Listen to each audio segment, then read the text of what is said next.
Ames's claim of sexual orientation discrimination failed at the first step. That is, Ames failed to show that she was part of a protected class because she didn't deduce quote-unquote background circumstances that might show her case is the rare one in which employers would discriminate against a majority group that has experienced no history of discrimination, like straight people. But going into the argument, it was clear, and now after the argument it seems even more clear, that the court is inclined to rule for Ames. So this woman who is alleging that she is discriminated against because she is straight is likely going to win, and that will result in the court sending the case back to the lower court. Interestingly, the respondent, who is the defendant in this case, didn't even really step up to defend what the lower court had said. Namely, the defendant really didn't defend the whole idea that straight people are not a protected class for purposes of the law, which led Justice Gorsuch to observe the following in this colloquy with the defendant. Really happy to have you here. So on July 10th, 1940, the German Air Force started its large-scale attack on our closest overseas ally, Great Britain. That was the start of the Battle of Britain. And at that point, Great Britain was the last man standing in Western Europe. The Germans had spread out into Austria and then into Czechoslovakia, and then they took Poland and Denmark and Norway and Belgium and the Netherlands and Luxembourg and France. Nazi Germany was just rolling through all of those countries, and at the end, Britain was it. Starting July 10th, 1940, the might of the German Air Force turned its sights to destroying and ultimately trying to take Britain as well, because they wanted all of it. They wanted all of it. And at that point, the United States had to decide what we were going to do. Here was not just our closest overseas ally, but here was the last country standing in the way of total Nazi domination of all of Europe, which is what Hitler seemed to want to use, not only for its own ends, but he seemed to want to use that as the cornerstone of a global Third Reich, Nazi world domination. And here's where Great Britain standing as the last thing between them and control of that continent. So what were we going to do? What President Roosevelt wanted to do was help Great Britain stand out to the Nazis, help them hold the line. Expended a huge amount of political capital to do that, and also just capital money to send Britain as much support as he could manage, short of us getting into the war ourselves in 1940. That's what FDR did. That is what we remember the United States doing as a country. But at the time, it definitely wasn't like a consensus decision. That is definitely what President Roosevelt wanted to do, but lots of other people in the country did not want to do that at all. Remember that date, July 10th, that's when the German Air Force started attacking the British Navy, July 10th. Exactly 1 month later, on August 10th, 1940, a sitting U.S. senator gave a national speech on radio in which he demanded that England should say thank you to us. They should be way more grateful. They should show us some respect. Frankly, all our allies should, for all that we've done for them. And it was time, frankly, for them to start paying us back. That senator's name was Ernest Lundeen. He was a senator from Minnesota. And in Congress, he had formed something called the Make Europe Pay War Debts Committee, which said that we shouldn't be helping our so-called allies in Europe at all, because frankly, those allies, especially England, they owed us. They owed us money from the First World War. Money they hadn't been able to pay back yet. We should focus now on making them pay us back rather than us giving them any more help. I mean, who cares that they're being invaded and attacked by the huge Nazi war machine, which has already invaded and taken over the whole rest of Western Europe? Not our problem. We should be collecting right now on what they owe us for helping them already the first time around. In no way should we be giving them any more help.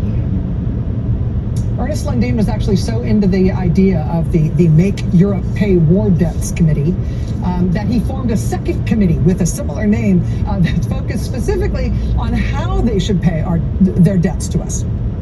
His other committee said that they should pay their war debts to us by giving us their islands. Islands for War Debts Committee. That was his idea. Our allies are in the middle of being invaded and bombed and occupied by the Nazis, but this seems like a good moment to see if we can get some stuff off of them. Seizure of the islands may be necessary, as was once advocated by Andrew Jackson, our great American president. Danish and Dutch, British and French island possessions in America, all must become American. In the meantime, our debts are piling sky high, approaching $50 billion, with a $6 billion deficit this year. Yeah, see, we've got these debts. They owe us. Let's seize their islands to cover some of their debt to us. Let them fight off the Nazis themselves. They owe us. We shouldn't be helping them anymore. Less than 2 weeks after giving that speech on the radio, Senator Ernest Lundin was dead in a mysterious plane crash. When they pulled his body out of the wreckage, they found in the pocket of his jacket a draft speech that he had been planning on giving in the United States Senate. That was kind of along the same lines as that radio address. Definitely don't support our supposed allies as they are fighting Hitler. Who cares about whether or not they can fight Hitler off or not? What's so bad about Germany anyway? That was the draft of the speech in his pocket. He never got a chance to deliver that speech because he died in that plane crash. But that speech that he had on him, they had in his pocket when he died, turns out that speech was written for him by the Nazi government, by a Nazi agent, by the Hitler government's top paid propaganda agent in the United States. Turns out that Senator Ernest Lundin was being paid by the Nazis. He had been on Hitler's payroll the whole time. Hitler's government was paying him to argue in Washington, to use his position as a U.S. Senator, to make this case to the American people that we shouldn't be helping our allies fight back against the Nazis in Europe. We should instead focus on getting them to apologize to us for not being able to pay back everything we did for them in the First World War. We should be getting them to show their gratitude to us now by figuring out what they can do, what they can give up of their own resources to prioritize paying us while they're fighting off the Nazis or whatever. That happened in August 1940. How was your day today? I have been told by a senior official here that nothing's going to happen with this minerals deal until Zelensky goes in front of cameras and makes an explicit public apology. 85 years ago, in 1940, Ernest Lundin was just a senator. He wasn't the president or the vice president. And ultimately, we did not adopt as a country this proposal that Hitler had stuffed into his mouth with a wad of cash.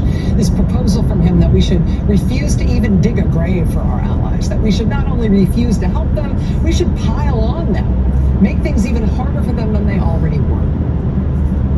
We did not go along with that. Ernest Lundin died in that plane crash. Not long thereafter, he was exposed as a paid Nazi agent. And then he quickly was forgotten. We didn't choose his course 85 years ago. We chose to go with what President Roosevelt wanted to do. We chose a very different course.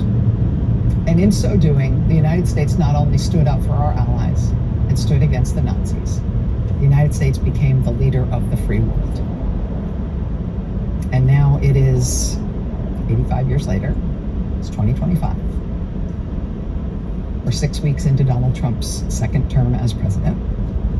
And our ally, Ukraine, doesn't have any islands to give up to us. But they do have minerals, I guess, that we could take off them, that we could mine. And so under Donald Trump, our offer to our ally, Ukraine, as they try to fight off an invasion from Russia, our offer to them is that they should be so lucky that we would deign to take all of their minerals. They'd be lucky to get such a deal with us. In fact, they'll only even get that deal. They'll only get the privilege of us taking their resources off of them if they grovel for it. But even then, maybe not. And there's a lot going on. There's a lot to get to just tonight in this hour on this show. We're going to be talking tonight about the protests all over the country this weekend at national parks and at national historic sites, as Trump's massive and indiscriminate firings of the federal workforce have led to the first announcements that some parks will be closing down and no longer open to the public, even though those are our parks and our land. As rare winter wildfires race through North Carolina and South Carolina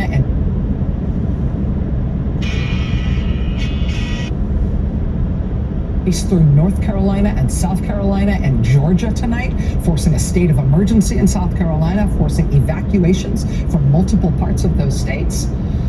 Tonight, we've got footage from the protest that was held today at NOAA, at the National Weather Service and the National Oceanic and Atmospheric Administration, where Trump has inexplicably fired meteorologists and the staff at the Storm Prediction Center and the staff at the National Hurricane Center and the technicians who maintain radar systems for the Weather Service and the people who staff the Modeling Center that is the foundation for all our national weather forecasting capability.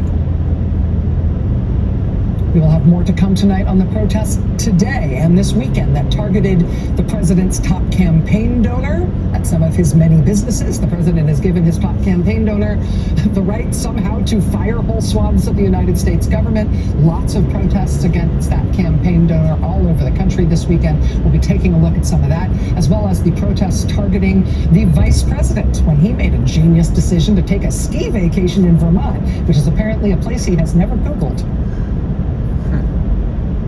One of the remaining senior officials at USAID clicked send on a report this weekend just before he was fired. The report detailed that agency's assessment of the consequences of President Trump and his top campaign donor just shutting off U.S. humanitarian aid and foreign aid full stop. USAID's assessment of what that will cause is a harrowing list, including nearly 28,000 new cases this year of highly infectious hemorrhagic fevers like Ebola and Marburg. 200,000 children this year paralyzed with polio. 18 million new cases of malaria this year.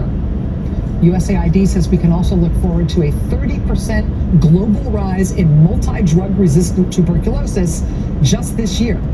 A single case of multi-drug resistant tuberculosis, just for perspective here, costs about $150,000 to treat. We'll have a 30% rise in multi-drug resistant tuberculosis worldwide this year.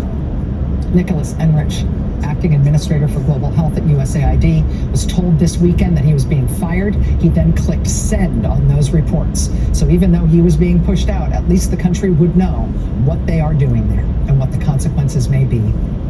And now he is gone from that job.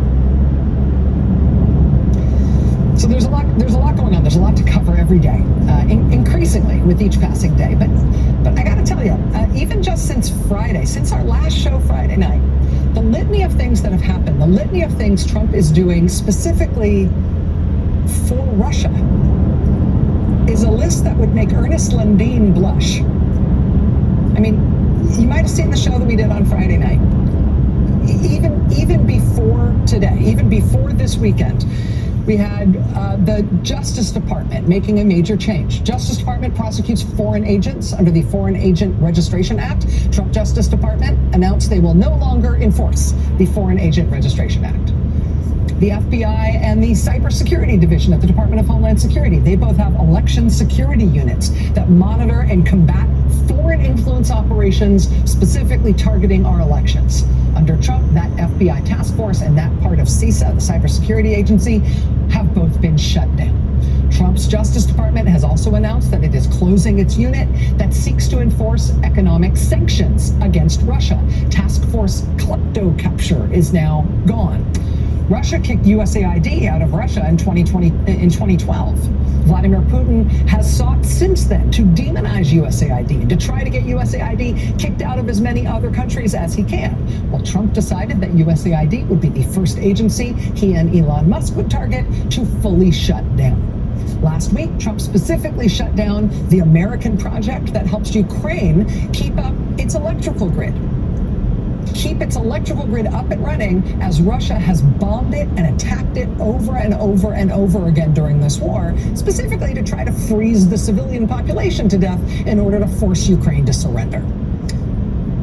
Before last week, the United States was the major source of assistance to Ukraine to keep its electricity on, to keep that grid up. As of last week, Trump has withdrawn that help.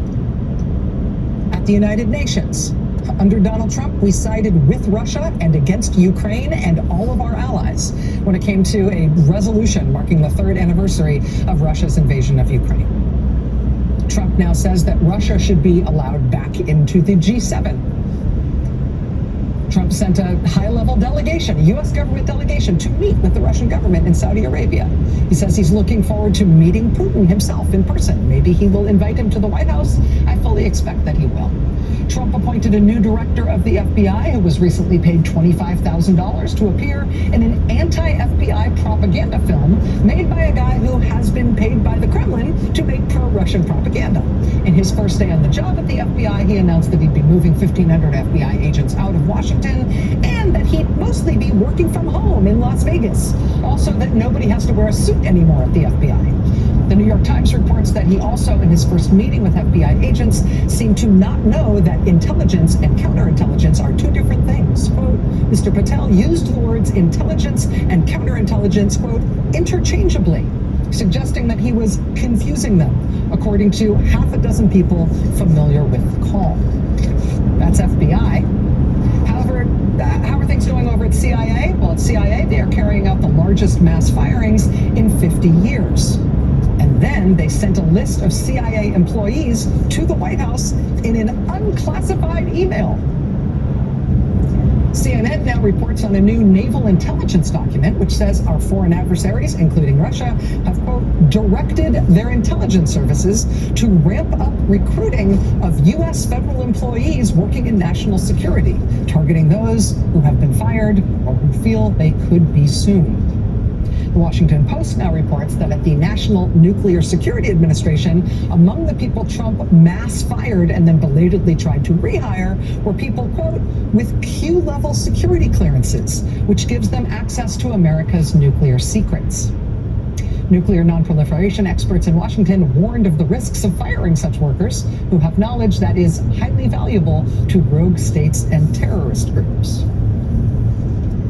One senior Trump advisor has now publicly suggested that the U.S. should break up the so-called Five Eyes intelligence sharing arrangement that we have with our closest allies, including Great Britain, Canada, Australia, and New Zealand.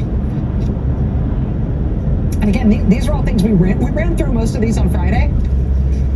But honestly, just from a news show's perspective, you need a whole team just assigned to this beat of how fast is America becoming Belarus?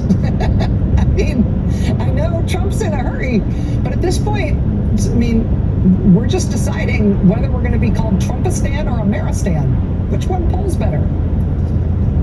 I mean, either way, 6 weeks into this term, what is on President Vladimir Putin's wish list that he is not getting? Trump is inviting the Russians to establish a full diplomatic presence in the United States once again, to reopen their embassy at full strength and all of their consulates. Headline on that at CNN, Russia sees talks with U.S. as an opening to rebuild its spy networks. The cybersecurity publication Recorded Future was first to report this weekend that Trump has now told U.S. Cyber Command to stand down in all of its operations targeting Russia. From the New York Times, quote, over the past year, ransomware attacks on American hospitals, infrastructure, and cities have ramped up, many emanating from Russia. Sabotage efforts in Europe, including suspected Russian attempts to cut communications cables, mysterious explosions, and Russian-directed assassination plots, have also accelerated in the past year. The U.S. until now has been central in helping European nations fight back, often in covert cyber operations, but now that cooperation could now be in jeopardy. With, again, U.S. Cyber Command being ordered to stand down its operations against Russia. Yesterday, Mike Turner, Republican congressman, former Intelligence Committee chair, told Face the Nation on CBS hey, that can't be right. They asked him about those reports. He said he was, quote, certain that the Trump administration could not possibly have told Cyber Command to stand down on Russia. But yeah, believe it. In fact, they have.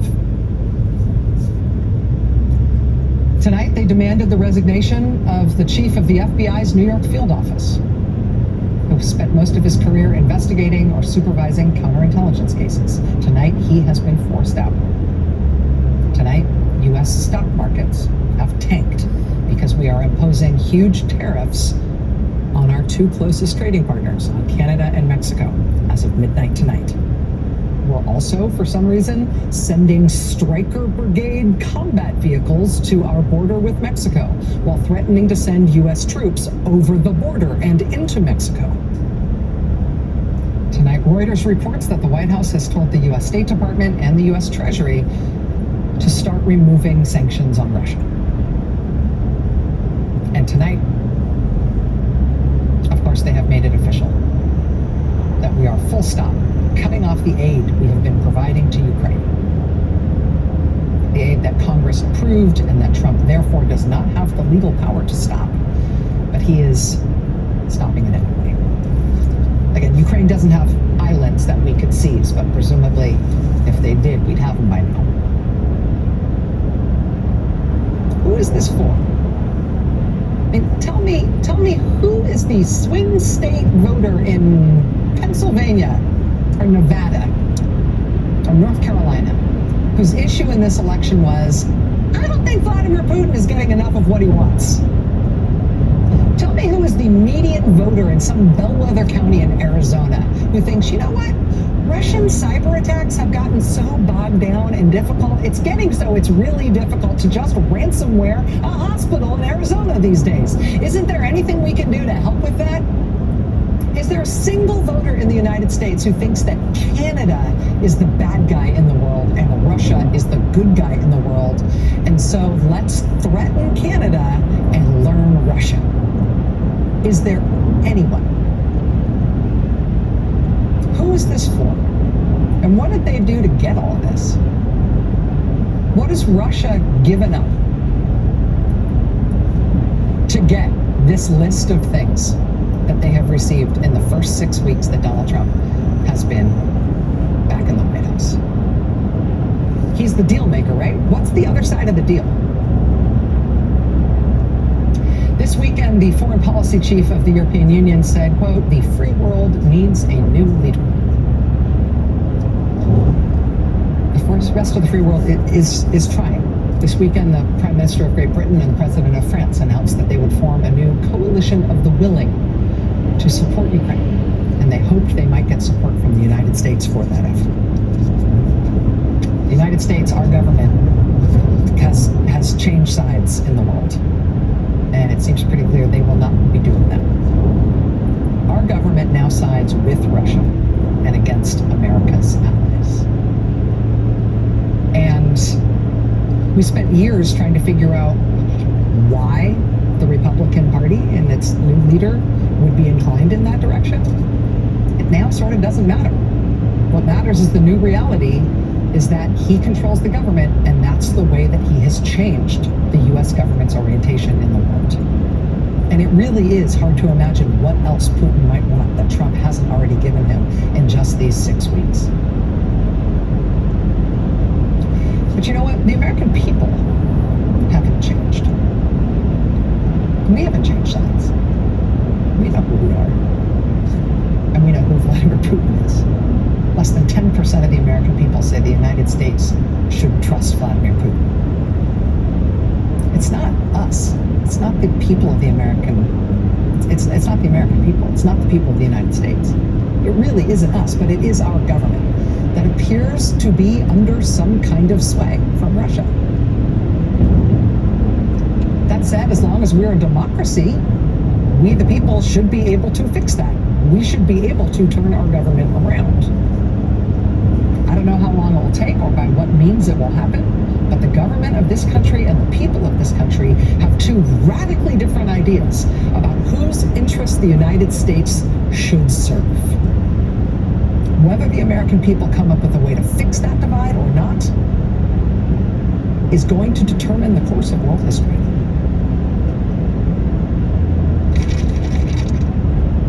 The full video podcast is no longer available, but the Rachel Maddow Show still is. Check out the full episode audio podcast or watch the show online anytime at now.msnbc.com.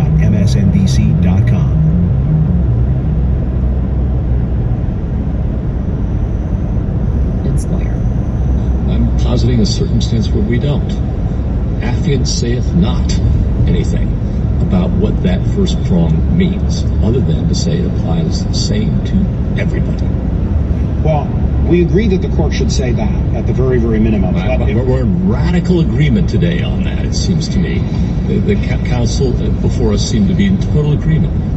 I think the best we can hope for is that the justices say very little other than or in addition to the fact that if, emphasis on if, someone is discriminated against for being straight, that would constitute discrimination on the basis of sexual orientation and therefore prohibited discrimination on the basis of sex. Justice Kagan was throughout the argument trying to limit the damage, saying, why would we use this case, which is about whether a majority group plaintiff has an extra burden to opine on a range of things that have nothing to do with. Welcome to The Beat, everyone. I'm Ari Melbourne, and we begin with the ongoing fallout from that Oval Office meeting that really captivated the world in many disturbing ways on Friday. We have had a lot happen actually since then, and we're going to let part of this meeting play on the screen because, as you probably know by now from watching it, coverage of it, or excerpts of it online, so much of it was in the visuals, the body language, and at times the blatant disrespect and mistreatment of this longtime ally and guest, quite literal guest, of the United States through the form of an Oval Office and White House meeting. Tonight we can tell you foreign leaders are rallying around President Zelensky, not out of context with what has been a years-long European alliance for Ukraine and against what is seen as a Russian war of aggression and invasion, but also in direct response to what you see on your screen, the way that the President of the United States and the Vice President of the United States invited this leader for a discussion of issues that reasonable people can acknowledge are difficult, that there is not only one single side to this, but there are some baseline facts, like the fact that a dictator, Vladimir Putin, led an invasion of a country that is a Western ally.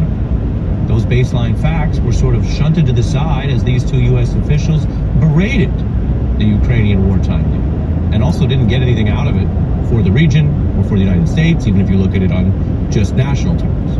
Zelensky now gathering in London with the European allies at the invitation of the UK Prime Minister, and they are advocating what they quite deliberately, I should say, call a coalition of the willing. And you're saying, oh yeah, I think that foreign policy phrase rings a bell.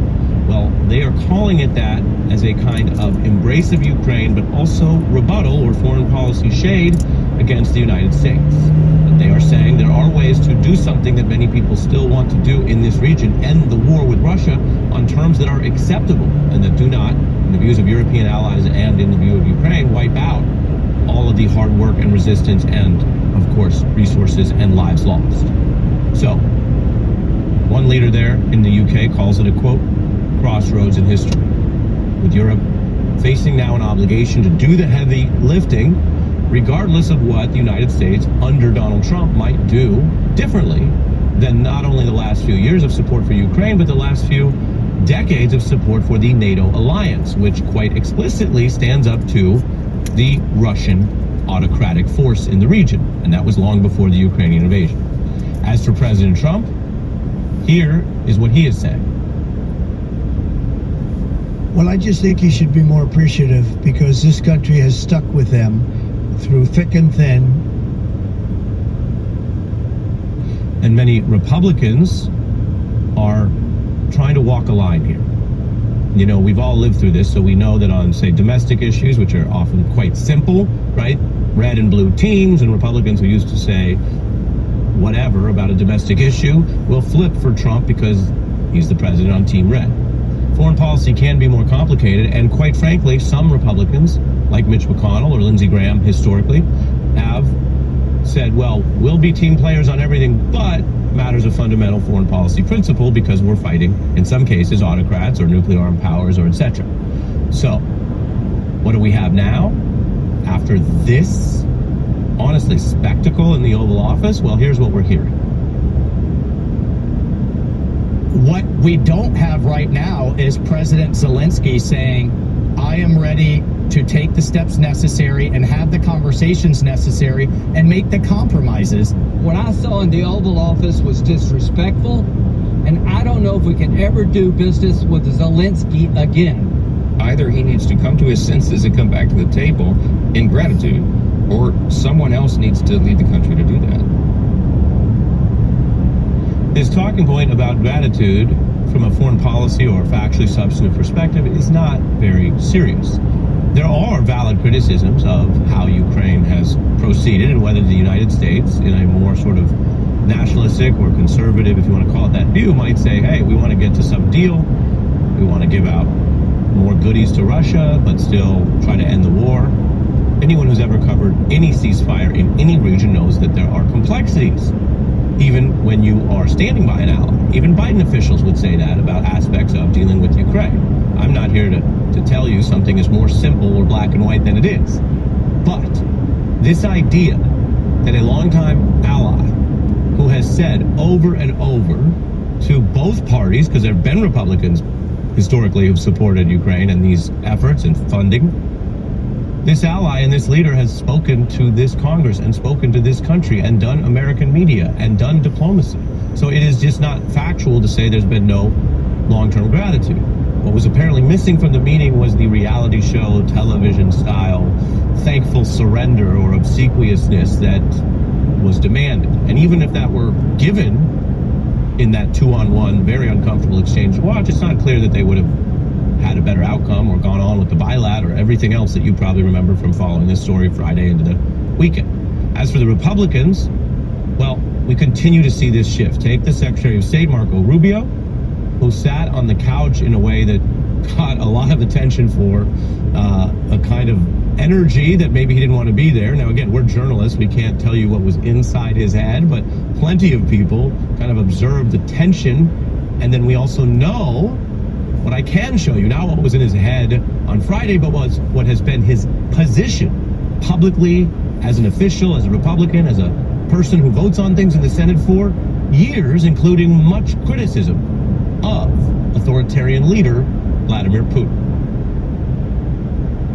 Vladimir Putin's not a president, he's a dictator. We've spent 3 years calling Vladimir Putin names. That's not the point. The point that we're at now is we're trying to get the man to a table. No matter what, there always has to be a real, legitimate Ukrainian state that we have a relationship with. He found every opportunity to try to Ukraine-splain on every issue. Apologize for turning this thing into the fiasco for him that it became. Once people learn the true nature of Vladimir Putin, my hope is that he'll change his opinion and his views. Shouldn't we all be happy that we have a president who's trying to stop wars and prevent them instead of start them? The obvious problem for Marco Rubio is his public record. So we actually know when he was speaking, I guess, for himself or based on his foreign policy views, what he said. And there's the old saying, this is what democracy looks like. Well, I guess this is what MAGA diplomacy looks like. And in fairness, Marco Rubio is not the first or last person who's taken a job where you work in the administration or for a president so that you then reflect their views. But are we reaching a point of principle where some individuals may say, sure, you have to represent the president, but if the foreign policy choices here are wrong, and you've said so, and they're some of the most important ways that we exercise U.S. power, then why are you doing the opposite of what you said you believed? That would be a question for officials in that position, in all fairness. Meanwhile, Russia has clearly benefited from aspects of this, and the Kremlin is taking one of its victory laps. They say Trump is rapidly changing all foreign policy configurations to largely align with that is the Putin government's, vision. Now, the Russian foreign minister also praised Trump for what they're calling the common sense view, which is their way of saying thanks for agreeing with Russia. The New York Times reporting the shift after President Trump spoke with Putin on the phone. This reportedly occurred about 3 weeks ago, with Trump picking up the phone on February 12th for this 90-minute chat with Putin. Since then, the Times reports he's called Zelensky a dictator, falsely accused Ukraine of a role in the war that they don't have. I'm not actually going to repeat the exact word, but you can follow this. I'll just say Russia started this war by invading Ukraine. And then the Times notes they pressed the Ukrainian leader to accede to the administration's demands. We also have indications that on February 12th, Trump was saying Ukraine would just not recover all its territory. Now again, he is the sitting president. He can make predictions and he can say things. But we are talking about a long-term U.S. ally that has exceeded almost all expectations, including our own intelligence agencies, and outlasting what were those first few tough days and weeks of the war. So for a sitting president to just say they're going to lose turf or they're going to lose aspects of the war is itself striking. We want to remind you as we go through the facts that Trump broke ranks with the G7. This was on February 13th, saying Russia could rejoin, in his view. Remember, it was Russian aggression, which Trump also mentioned in that hot meeting on Friday, that led the G7 to expel Russia. It was for, again, going in and taking territory. In that case, the 2014 invasion of Crimea. Now, the U.S. also sided with Russia on a UN vote about condemning Russia's invasion. That was just last week. The conservative Wall Street Journal editorial board is warning that Trump seems mainly concerned with rehabilitating Putin in world councils. Over at the Pentagon, we're told that under the Trump administration, the relatively new defense secretary has ordered the suspension of offensive cyber operations against Russia. That's one of those things that the United States has done, trying to level up or have consequences without starting a hot war. The Times reports it's part of a broader effort to draw Putin into talks on Ukraine and a new relationship with the U.S. under Trump. Now, as with so many things, Donald Trump, you get some people who say, well, if he did it, it's bad. You get some people who say if he did it, it's okay. And that's not really a good way or an honest way for us to all deal with this. I've told you in other reports, there are things the Trump administration has done that may work for certain people in certain ways. There's other things they've claimed they're going to do on immigration where they're not succeeding. They're deporting fewer people in these first 5 weeks than the Biden rate. So we're going to follow the facts. I've told you that's one of the key things we have to do here. And if you follow the facts on that Friday meeting, and you put aside the antis and the brainwashed, the people who say it's always good or it's always bad, what you actually see is, whether you look at the Wall Street Journal editorial board or national security experts or have just any knowledge of the history of the transatlantic alliance, what we saw was an absolutely extreme anti-Ukrainian, pro-Putin-esque effort to deride the Ukrainian war resistance and to try to get something which as of now they haven't gotten, right? They didn't say, oh, we played hardball and then got something. So then you can look at Trump's own national security advisors. Not that they're the only people with expertise, but they are people who sat in that room and understand how this president may approach things and think, and have the knowledge to draw on to say what happened on Friday. Was this some grand strategy? The president ended the meeting by saying it was great television. Was this some pre-concocted effort to get something done on the public stage, or was it something else? I want to show you a Trump veteran saying it was Putin getting his way. He appeals to President Trump's sense of aggrievement, right? That, Donald, like me, you've been treated so unfairly. And he's been very successful at it because he's a master manipulator and one of the best liars in the world. You seem to be saying that President Trump is being played. He is being played. That's a view from the inside, from someone who had enough belief and support for Donald Trump to work for. It's a concern as we go through a very serious period and a choppy period around the world. And while some are concerned, Europe is reacting, some are understandably scared, we are going to do it facts and history first to understand what we're going through. For that reason, we've invited a former CIA officer, John Cipher, to walk us through what's happening and what's next when we return in 90 seconds.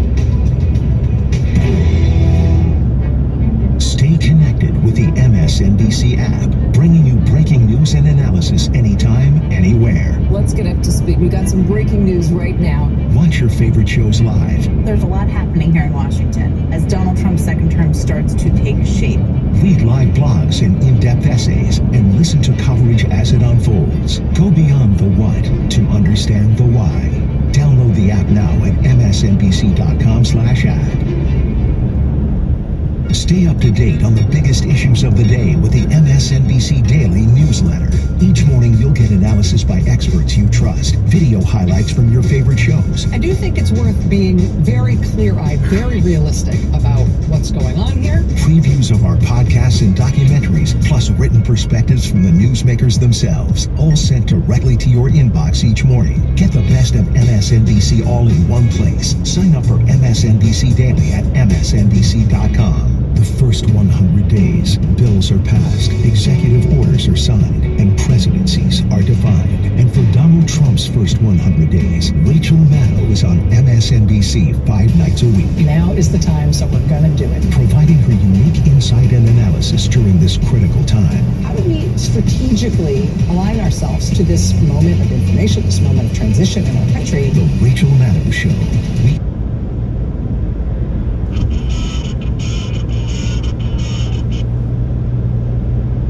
The Rachel Maddow Show. Weeknights at 9 p.m. Eastern on MSNBC.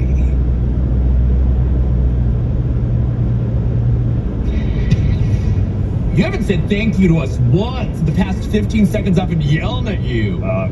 I've said thank you. You didn't say it now. You don't say thank you. You don't tell us how hot we look, okay? You don't say if I was gay, I'd be all over you too. Laughable diplomacy. That was a view from Saturday Night Live. We were joined by John Cipher, a former member of the CIA Senior Intelligence Service. Good evening. Hey, good evening. Good to see you. When you look at the fallout from this meeting and what Europe is responding with today, what is the state of the results? Beyond the spectacle, did the United States get anything out of this positive, and did we, as a country, perhaps get anything negative? No, it seems to me that Trump and his people are playing to their domestic political base, and everything they've said plays very poorly overseas. I mean, Trump's ranting about World War III. Apparently, he never learned about from World War II that appeasing a dictator is actually the wrong thing to do when you're trying to, either engage in negotiations or defend yourself. It's a policy of weakness rather than strength.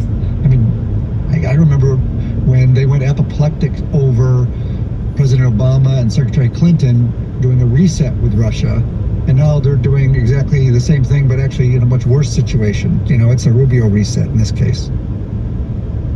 Yeah, you're reminding people of something that President Obama discussed, which was trying to have diplomacy with sometimes even very difficult actors, and they even had the reset button.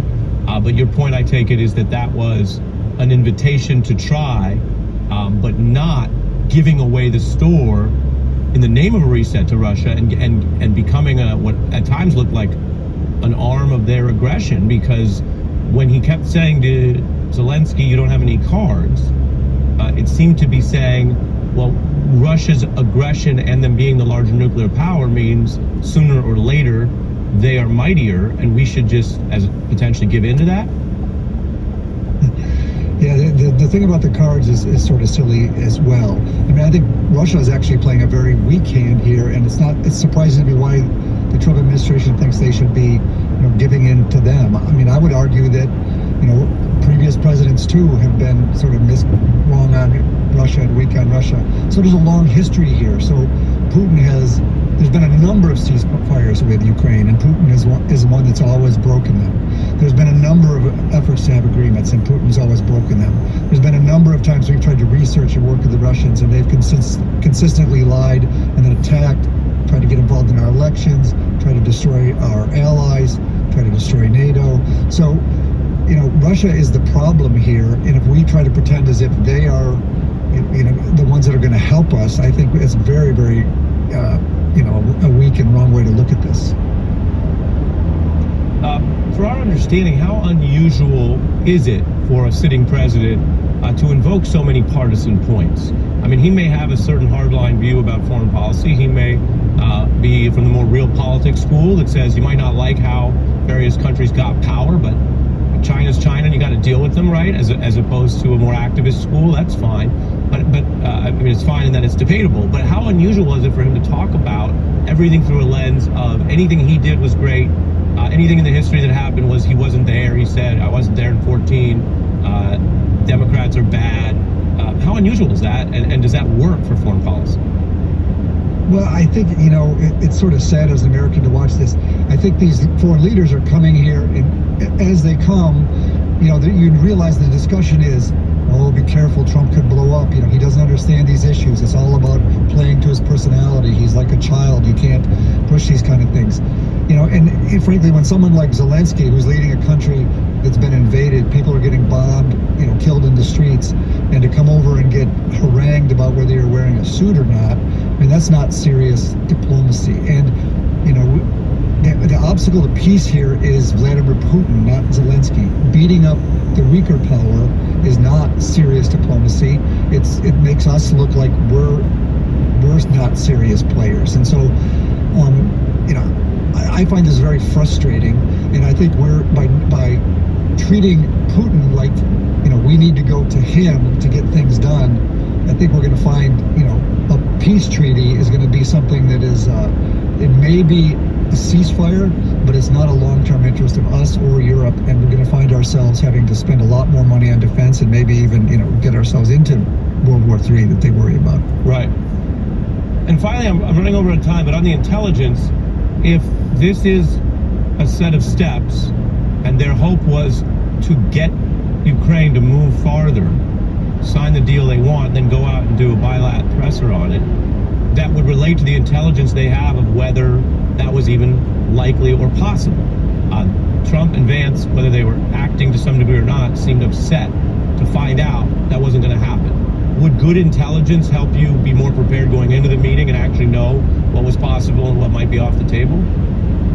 Oh, of course, but we've seen a long pattern here with Trump that he's only interested in supporting his own preconceived views on things. The previous time when he was president, it was clear that he wasn't interested in the intelligence briefs. He only wanted to hear what he wanted to hear. He didn't want anything brought to him related to Russia and Ukraine. And so, you get what you pay for, right? So he's set a message out that he's going to try to destroy his intelligence services, the FBI, the CIA, these type of places. He doesn't want to hear anything about Russia.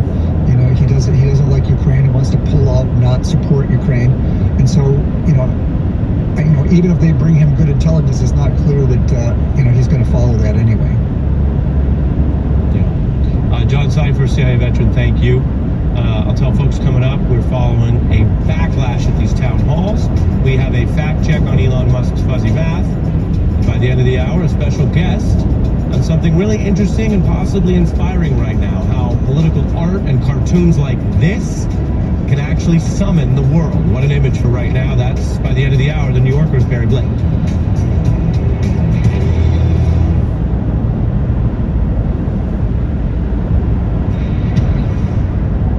President Trump and special government employee Elon Musk are making many different types of cuts to the federal government. They're moving fast, sometimes getting stopped in the courts, but all of this is taking some time to hit the public. Not everyone follows the news about everything, but it's really actually being lived now. And so over the weekend, we saw lawmakers confronted and booed as people experienced the reality of this part of the Trump agenda. Whose program that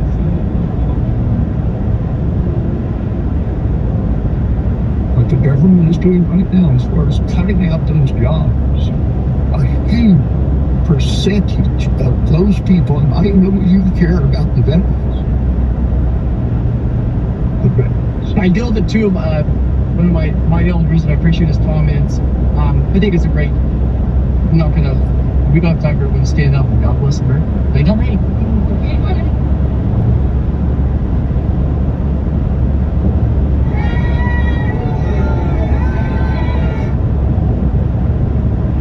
A lot of people gathered there as the lawmaker seems to at least cut that conversation short. The anger is a reality for many Americans who've served their country as public sector workers. That includes people who happen to be Trump supporters. GOP leaders are telling members to avoid these town halls for PR or politics reasons, but of course, sooner or later, you're going to have to face the constituents, and this seems to be a very big issue. Americans are also protesting in any way they can figure it out. So when Vice President J.D. Vance was taking a ski vacation, he was greeted by a lot of outdoor protests, even in the snow, you can see there. Trump is also going to speak about his agenda in the first address to Congress of the second term. That's actually tomorrow night. Democrats planning protests and trying to spotlight the federal workers who've been ousted by these cuts. And there's a lot of talk about Musk's so-called efficiency.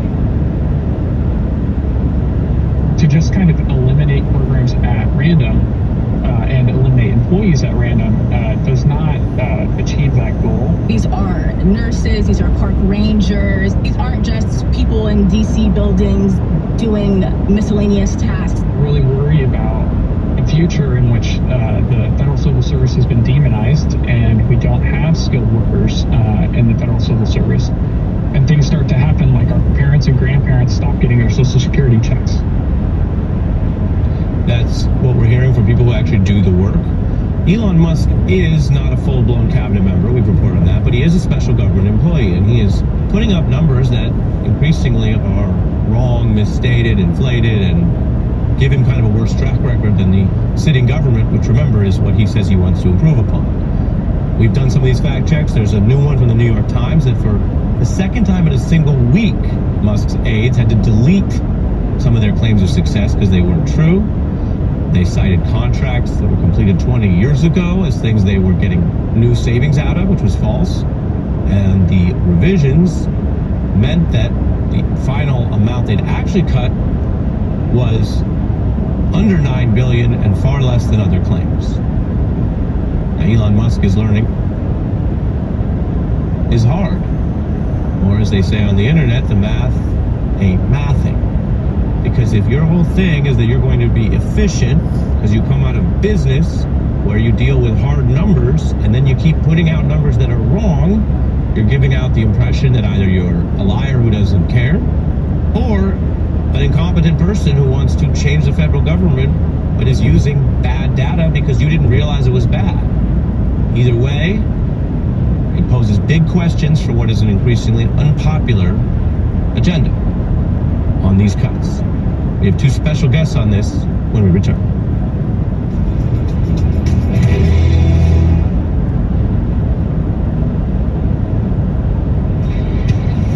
The news program that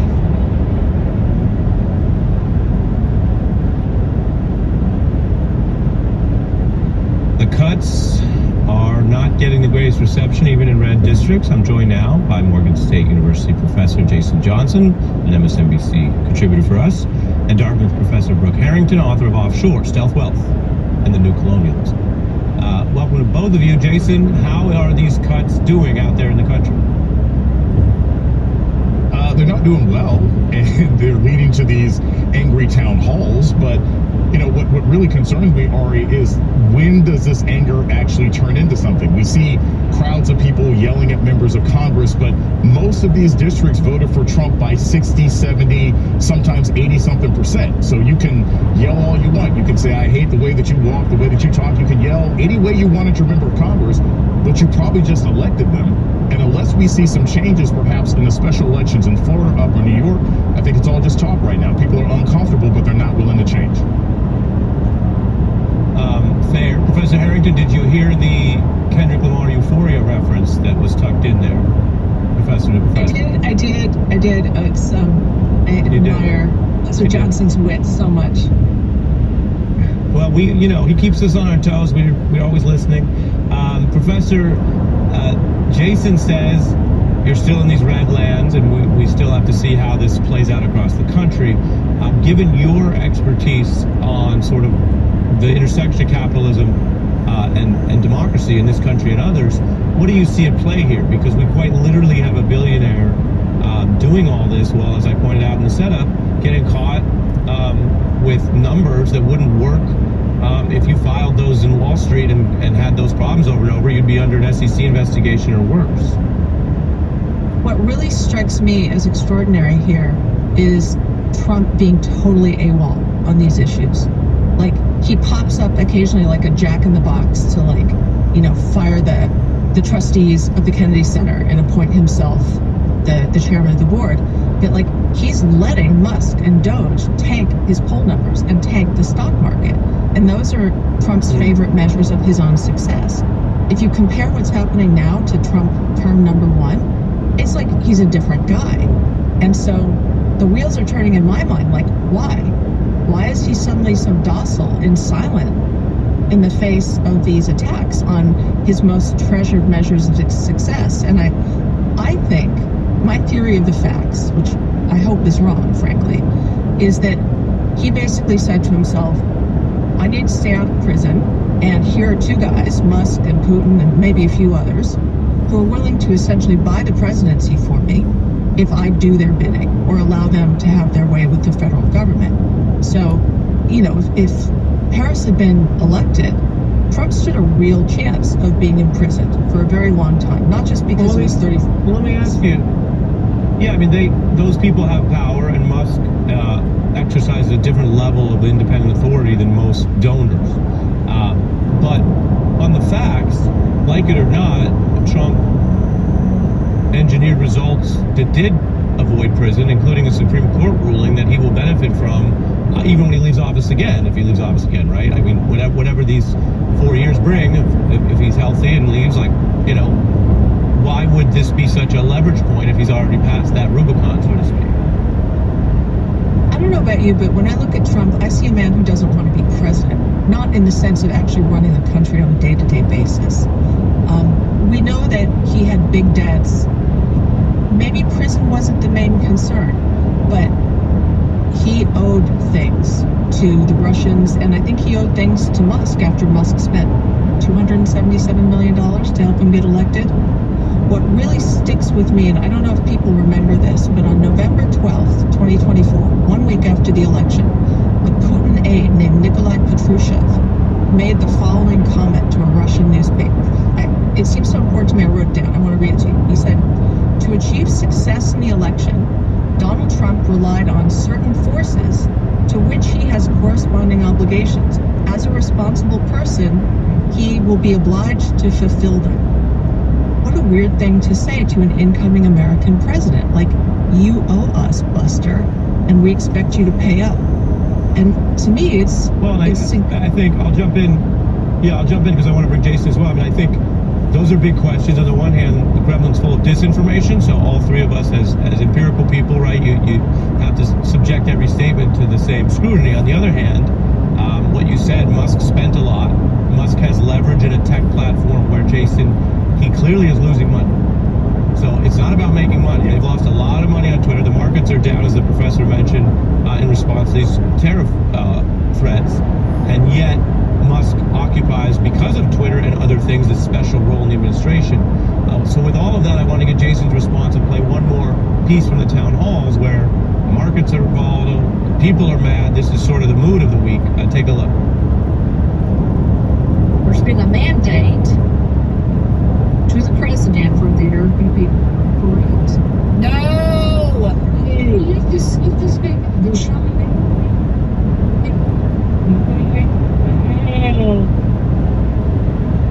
Jason.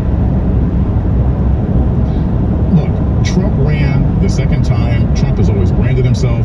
I'm the chairman of the board. I'm the CEO. I'm supposed to be running things.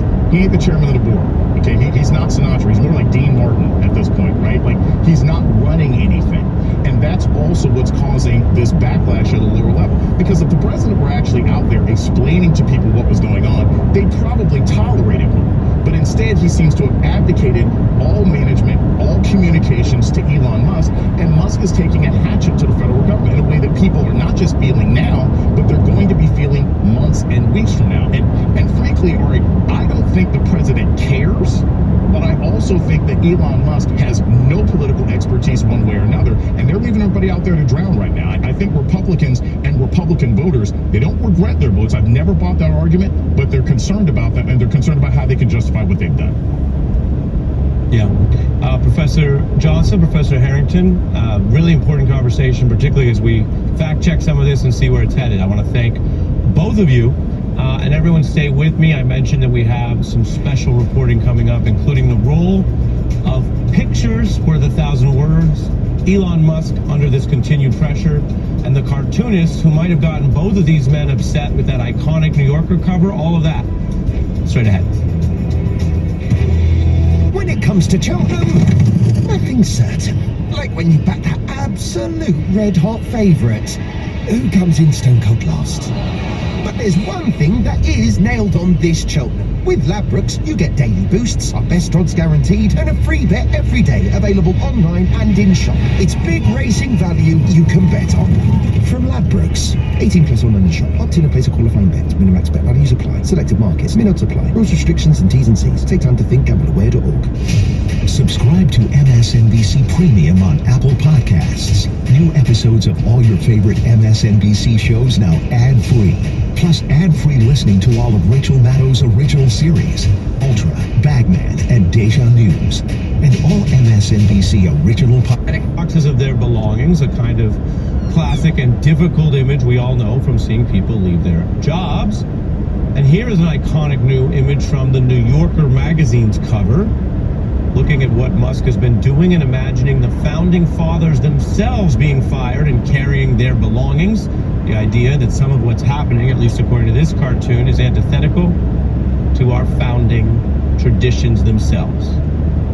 This cartoon, which has generated so much discussion, like so many others, is by the legendary Barry Blitt, an artist and illustrator who has done some of the most iconic covers in the great lore of the New Yorker magazine. He draws on history and pop culture sometimes as well, like looking at the British Brexit as a kind of silly walk off a cliff. That image ricocheted around the world, capturing something, and for those in the know, it played on this Monty Python sketch.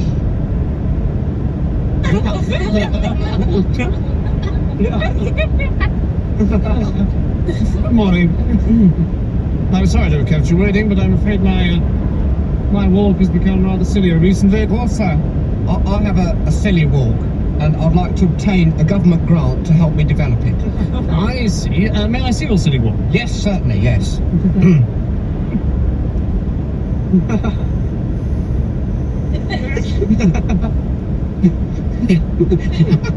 It's not particularly silly, is it? Yes, I think with government backing, I could make it very silly. Joining us now is Barry Blitt, Pulitzer Prize-winning illustrator, cover artist for the famed New Yorker magazine for over 30 years. Welcome. Thank you, Ari. Nice to be here. Great to have you. Your covers are so well known. Here's To the Crowd, which is how many people started the second Trump administration. Tell me about this cover. I think it was just intended to annoy